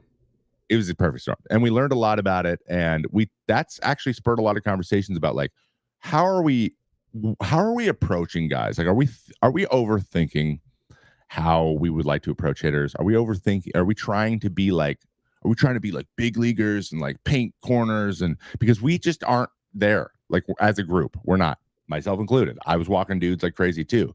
And I was like, let's open the zone up and let's go for the box. Let's go for control over command right now, because we were 12, like at one point we were 12-50. And I looked around and said, guys, what's the worst could happen? We'll lose.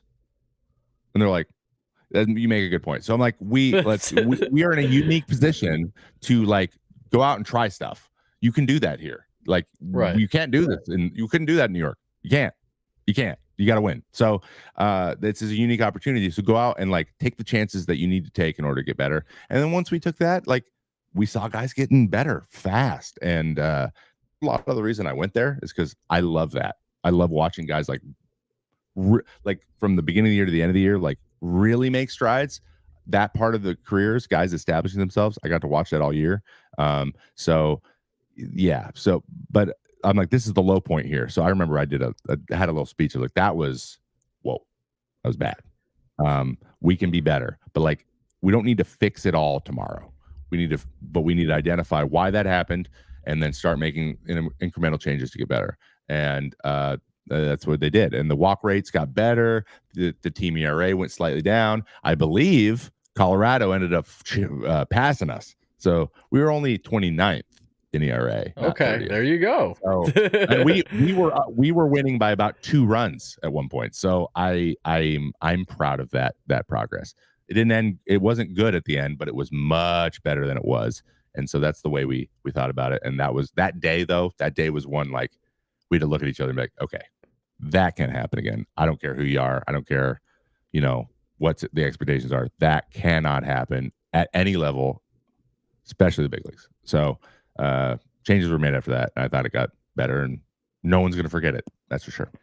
Well, I commend you guys and your ability to take the good out of the bad of that situation, right? And throughout the course of the year, get things better too.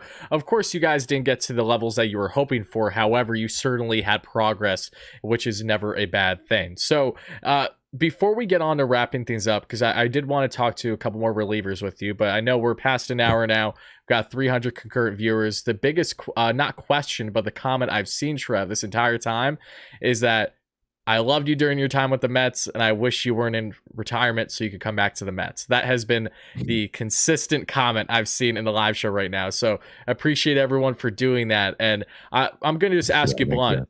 You talked about, not knowing Phil Bickford as much. What is your understanding of guys like Jorge Lopez and Michael Tonkin, or should we just focus on Jake Diekman here? Oh my God. So I know Tonk really well too. Okay, so let's pivot into Tonk. Let's pivot into Tonk. Go ahead. I was with Tonkin for 5 years. He was with me at the Twins. That's who he came up with before he went over to Japan. Tonk is he'll take the ball whenever you need it. Heavy sinker. I believe they gave him a little bit of a wrinkle slider, so he used to throw a natural, like a classic slider, and now it's more of a sweepy pitch. So he goes east and west. He had that stretch at the beginning of last year where he picked up some really big innings for the Braves. I know it kind of wheels fell off a little bit towards the end, but he's grown a lot since I played with him. And he's another quality arm. I'd throw him in that Bickford range. I think that like there's a couple guys, and with Jorge, I don't know a lot about Jorge, I gotta be honest. So okay. But those two guys, like in that little group right there, any one of them becomes like a good, like, coming out and getting an out or two in the 6th, or like finishing off for a young guy or whatever, finishing off the 5th inning where the game's still close or tied. As a bridge guy, if any of them become a good fireman bridge guy, then you're cooking, because you got Raley and you got Ottavino and Diekman to an extent, and then you got Shook. So like you just got to get to the veteran guys, and that's kind of the piece that's going to connect it all together. So, and that's the true for every team, but the arms are there. There's guys with enough experience and have shown that they can do that from time to time, that if someone steps into that, like, I'm the fireman guy role, then you're cooking with gas, in my opinion. So Tonkin, what was so fascinating to me, and it's awesome to hear that you were teammates with him as well during your time in Minnesota. He is, again, similar to Bickford in the sense that this guy can eat innings. I mean, in his first year back in he went everywhere. He was literally in, if I'm not mistaken, he was in Mexican League. He was in like every league. He was in the, I'm trying to think. I think he was playing for the Long Island Ducks just a couple years ago too. Wasn't all that long ago. To now last season. Route, huh? Nice. Yep. Nice. With 45 games, 80 innings, a 4.2 ERA, 4.8 expected ERA, 3.8 expected ERA, 3.8 SI ERA. So again, for what he can control, he was pretty productive, all things considered. Again, not a guy that's known for overwhelming life on the fastball or anything like that, but gets creative with his off-speed and breaking pitches. And again, to eat 80 innings for the Atlanta Braves last year tells me all I need to know, that this is certainly someone that can be impactful for this bullpen. So yeah, I mean, let's talk about the man himself and Jake Diekman now, because this is a player that I personally, like from an outsider's point of view, and I want to know your perspective on this, obviously. When evaluating pitchers, I am sometimes picky when it comes to walk rate. Like Wandy Peralta, for example, had a 5 walks per 9 this past season for the Yanks, right? But that's not his norm. The previous 5-6 seasons sits, a full walk and a half, if not 2 walks lower. But Jake Diekman is such a fascinating story because he's a man that can continue to post really strong numbers while also having to right around a 6 walks per 9 every single season. Again, when he was with the White Sox, did not have much production whatsoever. Goes to the Tampa Bay Rays. Rays are known for being the pitching gurus, and he goes on to have a tremendous stretch of just around over 2 ERA, 3.3 as a whole this past season, including 64 strikeouts in 63 innings, 63 games rather. So what is there to know about Jake Diekman? He's a fascinating one to me. So he's electric, first of all. His story's crazy. He was a starter in the minors. He was like getting around his Rule 5 year, and they were like, hey, he was like 91, 92, straight over the top Iron Mike. Like that same motion, just straight over the top. So he just showed the ball the whole time and threw a straight 4-seam fastball. And they're like, hey, we want to move you to the pen, but like, so we gotta get a new pitch or something. And he came back spring training being like sidearm, throwing across his body, 97. So not only is he dropped down, he's throwing 5 miles an hour harder. He was in the big leagues by the end of that year. He ended the last year in high A. He was in the big leagues by the end of that year, and the rest is history. He's also one of the funniest dudes on the planet. So if you ever get a chance, though I don't know if it's more of a clubhouse like one-liner way than a interview way, but he's a funny dude. And I lived with him for a year. I lived with him. How about this for you? I lived with Jake Diekman, a guy named Julian Sampson, which is Adrian Sampson's big brother, who's a first rounder, or second rounder, and then Travis d'Arnaud. So I've known d'Arnaud for a long time.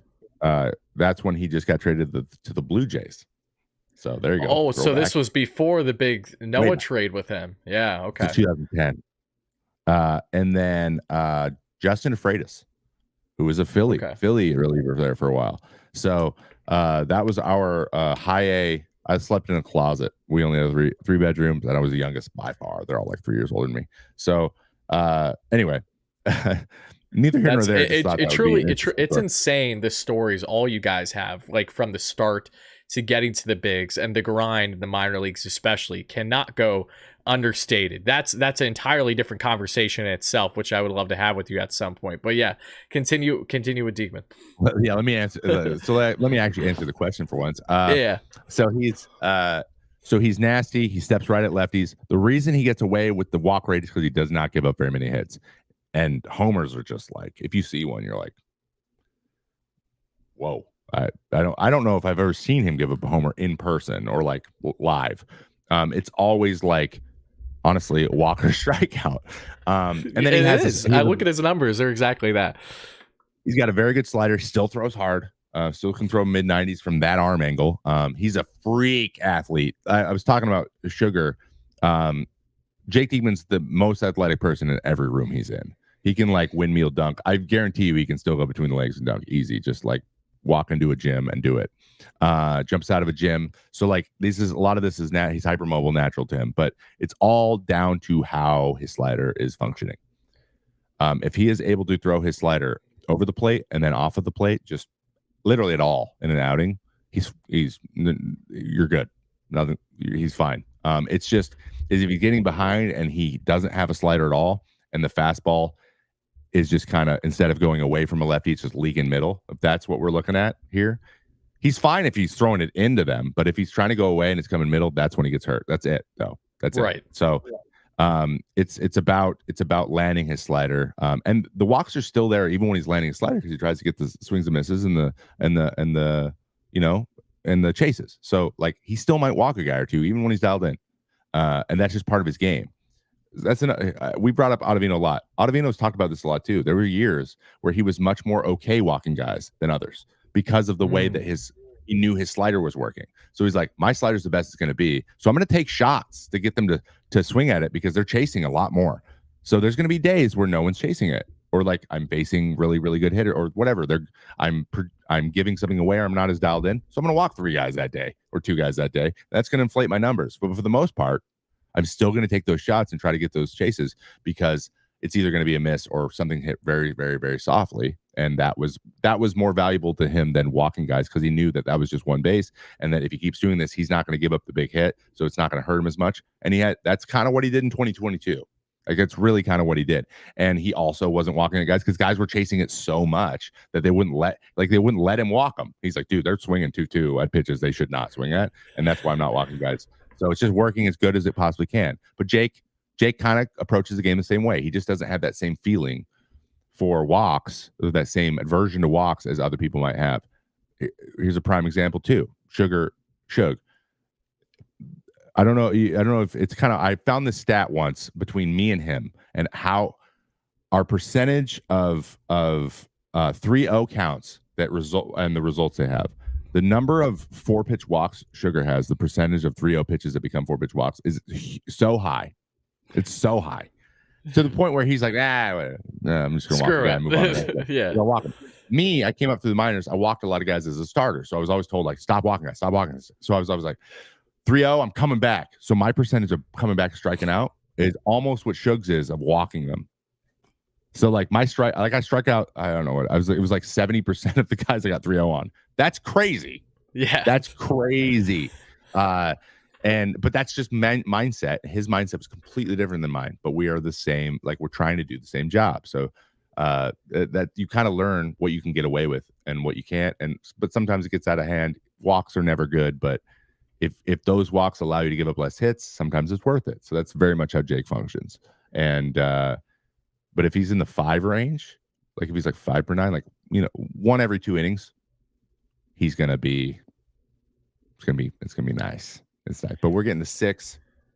Now there's 2 guys on an inning. Now we're 1 hit away from a big problem here. But so it's a fine line. But he's always playing that game. That's what he does.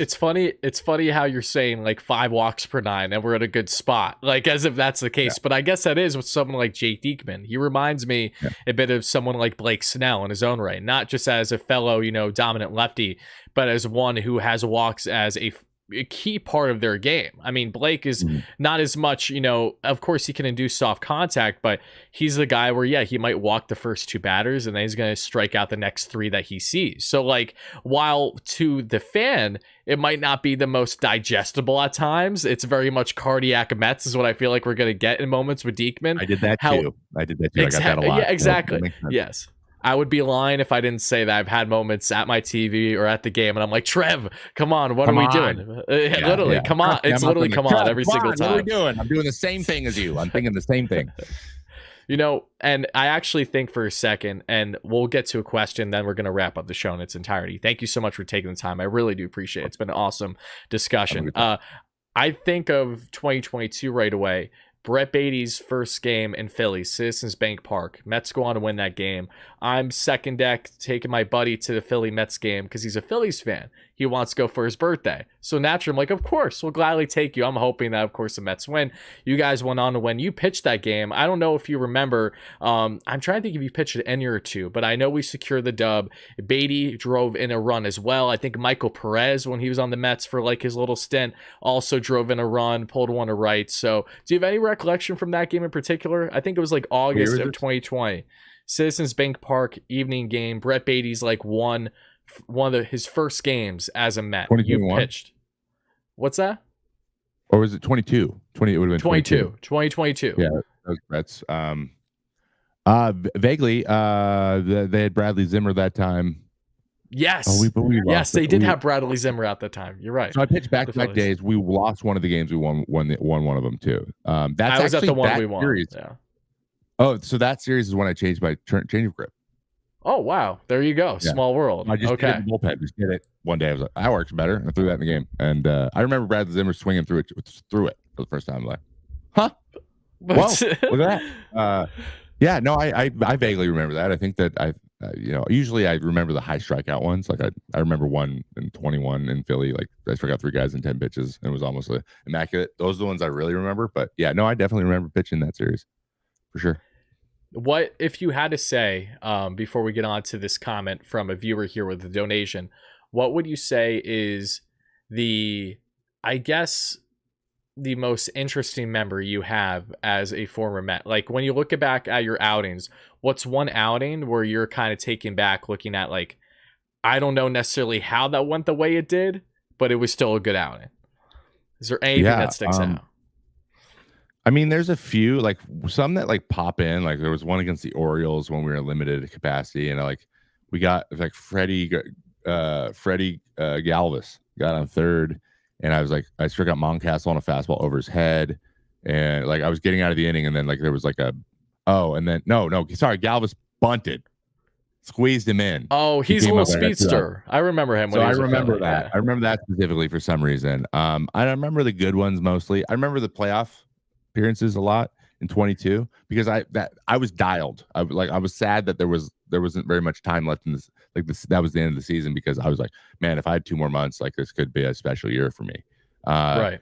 And I remember my debut or like my first outing, like striking out. I think it was Helsley, first guy I faced.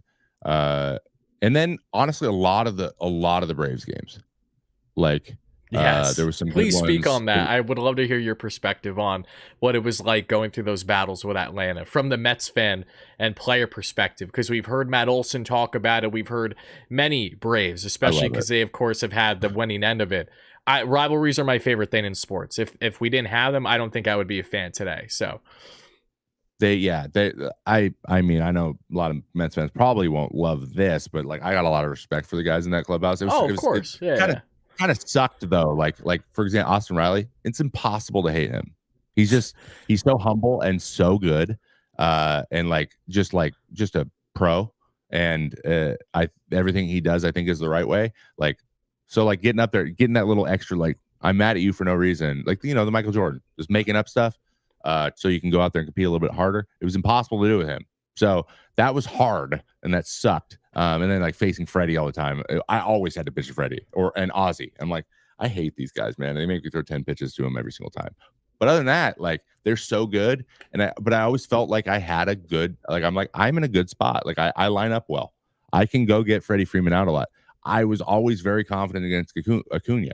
Like for whatever reason, the matchup, I threw a lot of right changeups. He didn't like that. And I was like, I have a weapon that he just struggles with. And that feels really good. And I can just be fastball changeup and be fastball slider to everyone else. And I had success against him. So it's like these battles, but like that series we talked about with the sweep, where like it was a difference of 5 runs over 3 games. That was so hard. But also I knew what my role was going into that. Like, I'm like, you're going to be the guy that comes in right after the starter. If it's like still kind of close and you're gonna have to throw multiples. Like, this is what you're going to do. I remember thinking that going in. Buck actually talked to me before we went down there. He's like, hey, I know that multiples isn't usually something we do with you. Last year, they didn't do it with you at all on purpose. So I just want you to be aware. But like that's just where we're at. And I'm like, anything you need, Skip. Like, I remember just locking in and be like, I love that you're talking to me and thinking about me as an option because I hadn't been part of the team. So I went out there and then I did the job the 2 times I got to pitch that series. And it felt really, even though the outcome, I did my job and I kept us there. And so I felt like we had an opportunity to like, I stopped the bleeding both times. And that was what my job was. So I identified what it was and I did it really well. And so I hang my hat on that. But, and then, towards the end there, like the same thing happened in the playoffs. Like I came in after Scherzer and I came in after Cookie sorry, not Cookie, after, Bass, and I had to do the same thing. And I did it both times then too. Unfortunately, those games were a little bit too much out of hand, but those are the days I remember the most, like going out, identifying what I needed to do. And then I was like hoping that kind of came across to the fans and that they had like hope came back like a little bit, maybe like we're back. We're clean slate now. Now let's win the next few innings so we can be back in this game. That was what I was thinking about doing. I felt like I did it. So those types of things. Yeah, I mean, us Mets fans certainly appreciate all you've done during your time in Queens. And, 2022, of course, faltered in a way that no one wanted. But at the same time, I think something can also be credited. The expectations heading into that season, I don't know what they were necessarily from the player perspective, talking to all you guys. But from fan perspective, it was about just making playoffs that year. I mean, we did not anticipate a 100 win season, a record breaking year in many ways. And then ultimately, of course, we saw what happened against the Padres there. But still, all in all, there was a lot of good to take from that year. And some of the best moments that I've had as a young fan, I can credit. I mean, you could say yourself, just from what you've seen. I mean, you look at, I think of the Cardinals come back right away in the ninth. You guys are down, I think, 4 or 5 runs. Brennan Nimmo rips a bomb, starts to rally. You guys get going. You win that one. I think of the Philly game, of course, in that 7th or 8th inning when you just absolutely rallied like never be. Many rallies against that same Phillies team. And actually, I'll even go the lengths, and I say it today. I think if you guys did not dominate the Phillies the way you did, they do not make the managerial change as soon as they do, and they do not go on the run that they do in 2022. You're so welcome, I think exactly. You're welcome for kicking your teeth in for a little bit. But all right, so all right, Trev, before I let you go, final question here from a viewer. It is the following. Being around the league, how do other players look at the Mets as a destination? And furthermore, are we well regarded, or do you think that there is hesitation to sign here? That's a very interesting one. I think it's a mixed bag. Like, I think that it's a type of place that a player, when they have an option, they feel compelled to ask somebody because it's confusing, right? Like because players a lot of times say different things than the media or the fans or whatever. And we know about, let's just put like Metsing it is a very common, like everyone knows that term in the game. Everybody. Other players would be like, oh, and then the Mets did the Mets. I'm like, it's not like that. Come on, guys. These guys on other teams would say stuff like that. So it's very much like they have the same perception that a lot of, it's pervasive on the internet. Like it is. And this is where we have a problem with Frank. That's where a lot of us have the problem, because we don't want to legit scare people away, but it could get to that point because it's big market. Like you see it with there's the San Francisco right now. Everyone's like, well, no one wants to go to the city because it's blah, blah, blah. I mean, yes, they have really bad problems. But if you're playing baseball there, it really isn't factoring into your life as much as people think it does. Like it's really not, especially around the stadium. Like it's just not. I don't want to say out of sight, out of mind, but it's not as the big of effect as it's being portrayed as. And if you're taking only that information, then you're going to be like, ooh, I'm a little skeptical. So then you got to ask somebody who's actually lived it. And so, yes, there's a little bit of that. But I'll be honest, the Yankees kind of have it in their own way too. Like players know that if the Yankees or the Mets or Boston or Philly, like those are the big four, there is things that come along with that. And so they ask people like, what really is it like? Like, what really is it like? Because it's a little bit different. Like Yankees, the expectations are like different. That like everything's going to be great all the time, every moment of every day, and that's just not how life works. And so you got to be okay with that. The Mets, you're like, Frank's there. So just Frank hate you immediately. He's gonna like, and then there's going to be a group of people that now also hate you. Just you haven't even done anything yet, and you got to have fun with that. And if you're not willing to have fun with it, or you don't want to deal with it, it's just something you need to know about. So like there are extra new things. But that said, and I think this is the caveat: if none of that stuff really matters to you, like sugar, like if you're like Edwin and you don't even think about it, like you're not really on the internet that much, you kind of mess around and whatever. Like if you're not big on listening to that stuff, and I'm a content creator, it was impossible for me to get off the internet. I really struggle with it. But if some people just don't have any of it and they don't care, then you can thrive. You're gonna be a legend. Like they're gonna love you forever. Like it's just the way. Do one thing, just do one big thing and one big, like you're just not gonna get that opportunity anywhere else. You're not. Just if you come up clutch one time, you could be a legend forever. And that is worth it. I think that was worth it. That was like, I knew about my anxiety when I signed. I knew about all this stuff. I knew that I'm a little bit of a slower pace kind of guy. I like to hang out. I'm a homebody. New York City isn't great for being a homebody because usually you're for an introvert. Yeah, it isn't the most ideal destination. Yeah. You're crammed in an elevator every day with just people you don't know. Like, if you're trying to avoid people, there's always someone in your way. So just be ready for that. There's certain things that come along with it, but knowing all that, like I said when we started, this is a great way to bring it all the way around. I'm from a tiny town. This is the big leagues of the big leagues. So if you're a player and if you call yourself a competitor, you should want that. You want a taste of it at least. You're not going out there just to be getting a paycheck for 10 years and then just get out. Like, if that's why you started, you're not going to make it that far. So you got to want it. You got to want to know what's in here and what you can do. And that's what the Mets bring, man. The fans are very clear about it too. You give us this and you could be something bigger than life. But the caveat is you got to go do something. You can't just give this. That's not enough. You actually got to go do it. So, but if you're going to get the chance, you might not get the chance anywhere else. So that is very much how it is. And I say that to everyone who asks me.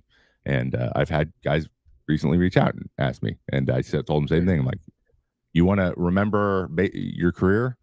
You're going to remember it if you go there one way or the other. Trust me.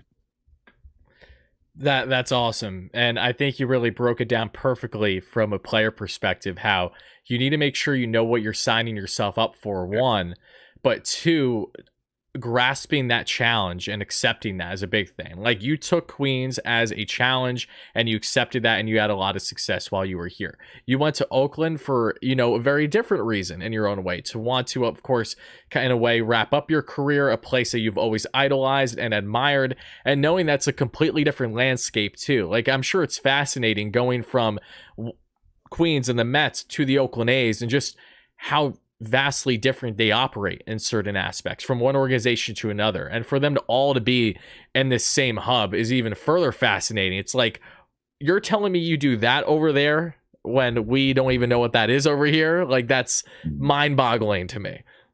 I think that you would be blown away by the passion of how similar you guys are, about how passionate you are when something you feel like isn't going right and should be going better. It's the same. They're the same. They're your sister city over. Those people are pissed, and they are pissed, and they're telling everybody. But what I love is the best part about it, and I know that Mets would do this. If the same thing were happen, I think the Mets would put the blame. Mets fans would put the blame where it needs to be, and it was never players. It was always the people that make the decision. So, but if you're a Mets fan and you know an A's fan, reach out, because you got a lot in common. They love their team as much as you love your team, and they just want to focus on being successful on the field, and they can't right now. So, but I did get that vibe. Tough. I'm doing their fan put together. They're doing a fan fest because they just stopped doing fan fest because that's surprising, right? And the fans are doing one. I'm gonna go down and do that. Me and Blevins will both be there. Oh, so, sweet! Is there a date set for this already? February 24th. February 24th. I'll be down in Oakland. I'll be at doing some Q&A, and I think we're gonna do an autograph signing, and I think they're like custom making me a bobblehead or something. Ooh, can't go wrong with that. Game. Oh, it's so cool. I don't know. They're treating me like, I don't know. I never anticipated being treated like this in the game. So, well, you deserve it, first and foremost, and secondly, it's awesome to see how much the Oakland A's organization is doing right by you. Obviously, the fans they want not only success, but they want an owner with the willingness to spend, all these things that you already know. And I truly wish nothing but the best for Oakland A's and their fans, especially because they have been a staple in this game for such a long period of time. And to see their anti-boycott game, basically, I mean, can just show you that they're all there. They're just waiting to have a reason to be going out consistently and be rooting for the club, because they're rooting at home, but they're trying to make a stand in their own way, and I commend them greatly for that. So my final remarks, Trevor, are the following.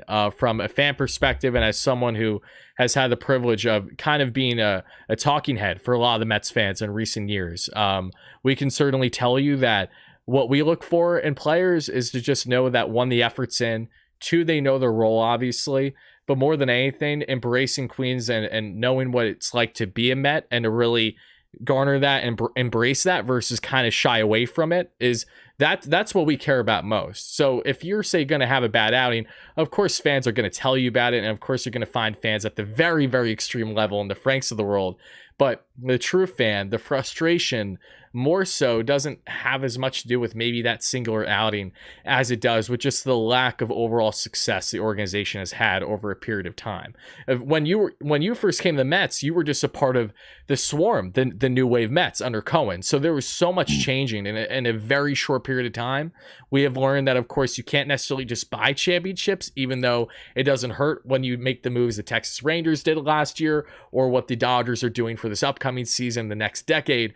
But what we have realized is that there needs to be a structure, a foundation in place. And I think, especially if you were on this team now, there would be fans that have kind of a better grasp and understanding on really how everything is operating and the differences from, the fan perception to the player perception. So like just hearing you speak on Frank in particular and the fans means a lot, because it really tells us that not everyone, but a lot of guys like yourself are very in tune with what's going on. You do care about what the fans have to say. And at the end of the day, that's really all we could ask for. Just make sure you're putting in a valiant effort. And, hopefully we have entertaining baseball to watch, because as we said in the beginning, this is an entertainment business at the end of the day. Us fans want to be entertained, right? So with that being said, I think that's going to wrap things up. Trevor, thank you so much again for taking the time.